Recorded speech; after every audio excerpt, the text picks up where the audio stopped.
오늘 아침을 여는 말씀은 스가랴 4장 6절의 말씀입니다. 만군의 여호와께서 말씀하시되 이는 힘으로 되지 아니하며 능력으로 되지 아니하고 오직 나의 영으로 되느니라. 할렐루야. 오늘 말씀을 통해서 주님의 뜻을 깨닫는 지혜와 기도의 응답을 누리는 은총이 우리 모두에게 넘치게 될 줄로 믿습니다. 오늘 스가랴 4장은 크게 두 부분으로 나뉘어집니다. 1절부터 10절까지는 순금 등잔대에 숨겨진 의미를 비유적으로 살펴보고 있고 11절부터 14절까지는 두 감람나무의 의미를 비유적으로 살펴보고 있습니다. 결론부터 말씀드리자면 전반부에 나와 있는 순금 등잔대는 어두운 세상을 비추는 하나님의 성전을 의미합니다.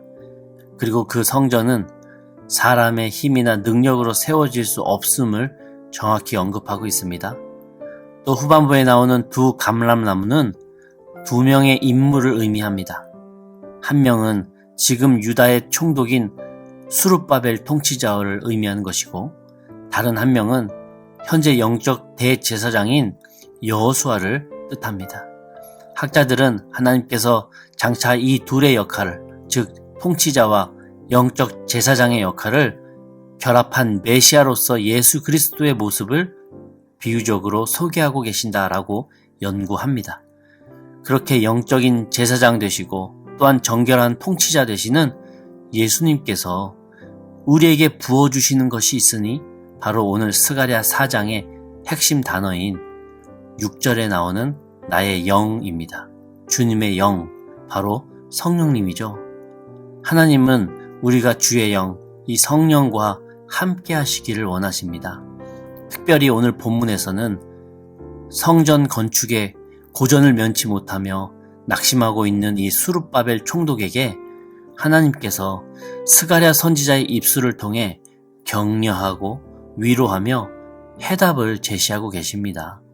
이 스룹바벨은 바벨론 포로들이 귀환할 때에 그들을 이끌고 귀향한 총독으로서 믿음이 있는 사람이었습니다.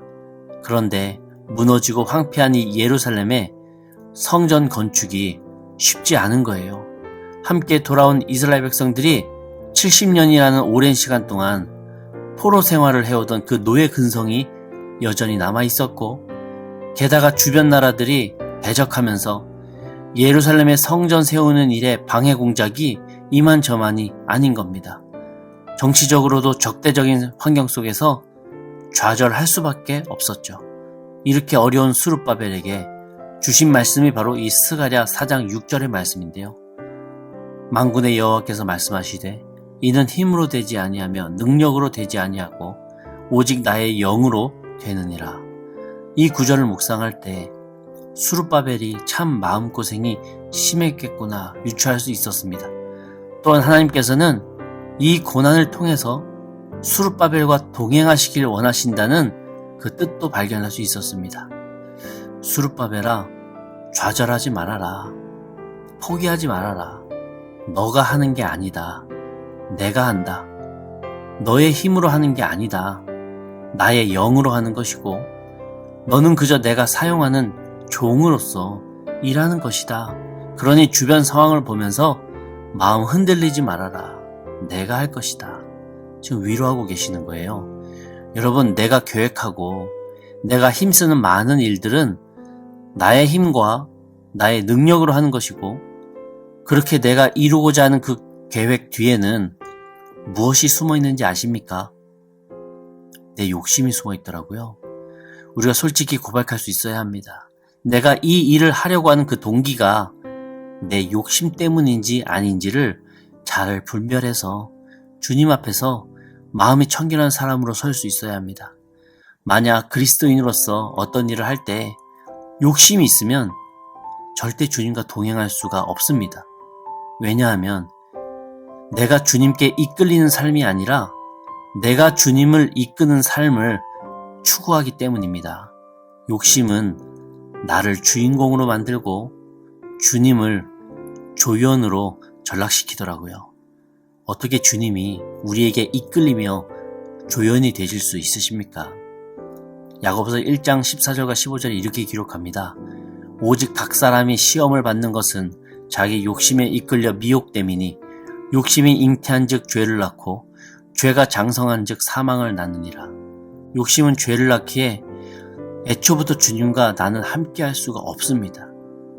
6절에 나와 있는 것처럼 결국 주님의 영에 이끌려 되어진다고 하는 것은 내 욕심을 내려놓고 아예 그 욕심을 포기하고 나는 그저 주님의 종으로서 조연의 역할을 감당한다는 것입니다. 이 말을 들을 때 누군가는 엄청 기분이 나쁠 수도 있어요. 주인공 되는 것에 익숙한 이 세상에서 종이 되고 조연으로 살아간다고 하는 것이 자존심 상하는 일이지 않습니까? 그러나 우리는 잘 알고 있어야 합니다. 하나님의 영광을 가리고 내가 주인공이 되는 그 순간부터 다시 내 힘과 내 능력으로만 살아가야 하는 것이고 6절과는 전혀 반대인 되어지지 않는 삶을 살아가게 될 것입니다. 우리 그리스도인들은 내가 하는 것이 아닌 되어지는 삶을 추구해야 합니다. 되어지는 삶? 어감이 너무 소극적이고 무책임한 것 같아서 뭔가 또 패배자스러운 사고방식이라고 비난할 수 있습니다. 사실 제가 그렇게 비난했던 사람이었거든요. 그러나 주의 영에 이끌리는 삶은 전혀 그렇지 않더라고요. 오히려 반대로 주의 영에 이끌리는 삶은 아주 부지런하고 적극적이고 긍정적인 삶이 될 수밖에 없었습니다. 왜냐하면 주인 되시는 하나님이 종인 우리에게 아주 열심히 주의 일을 위해서 움직이게끔 하시기 때문이죠. 더 순종하고 더 이끌리는 삶을 살아가게 하셨고 그런 삶이 되면 될수록 더 맡기시고 더 굴리시고 더 부어주십니다. 그래서 아주 바빠요. 반대로 내가 주인이 되어서 내 힘과 내 능력으로 살아갈 때 오히려 점점 더 부정적이고 무책임하고 소극적이고 게을러지는 삶의 방식으로 흘러가게 되더라고요. 그게 연약한 우리의 한계입니다. 그래서 우리 기독교인들은 적극적으로 넘어지지 않고 흔들리지 않는 그 비결이 바로 내 힘과 내 능력으로 하려 하지 않고 주님의 영에 이끌려 주님의 능력으로 되어지는 인생을 살아가는 것에 있었습니다.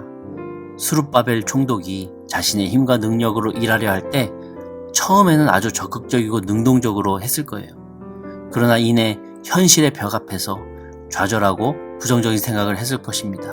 그러나 오늘 스가랴 선지자의 입술을 통해서 하나님의 격려와 믿음의 사람이 살아가는 지혜인 주의 영에 이끌려 되어지는 인생이라고 하는 말씀을 듣게 됐을 때 오히려 더 열심히 적극적으로 그 소명을 감당할 수 있었던 것입니다. 주의 영에 이끌려 조연으로서 또한 종으로서 열심히 살아갈 때 어떤 일들이 되어지는가 7절에 나오더라고요. 큰 산아 스룹바벨 앞에서 평지가 되어라. 주님은요 오히려 종인 스룹바벨을 높여주시면서 산이 평지가 되는 기적과도 같은 역사를 일으켜주십니다. 또한 성전의 머릿돌을 놓을 때에 즉 공사를 마치는 그 순간에 이스라엘 백성들이 은총을 외치며 한마음으로 주님을 찬양하는 기적과도 같은 일이 벌어진다고 하는 것입니다. 내 힘과 내 능력으로 해야 이 7절과도 같은 역사가 일어날 줄 알았지만 전혀 그렇지 않습니다. 주님은 주의 영에 이끌려 되어지는 삶 속에 이 7절과도 같은 역사가 있다고 영적인 비결을 말씀하고 계시는 것이죠. 그러니 우리도 나의 힘과 나의 능력 뒤에 몰래 숨어있는 그 욕심을 내려놓고 주님의 영에 이끌려 되어지는 인생을 살아가기 위해서 기도하며 종으로서 순종해 봅시다. 그럴 때 오히려 더 능동적이고 긍정적이고 열심인 조연으로서의 삶을 살아가게 될 것입니다. 그러다가 때가 되면 주님은 그런 조연을 높여주시고 더 귀한 일들을 맡겨주십니다.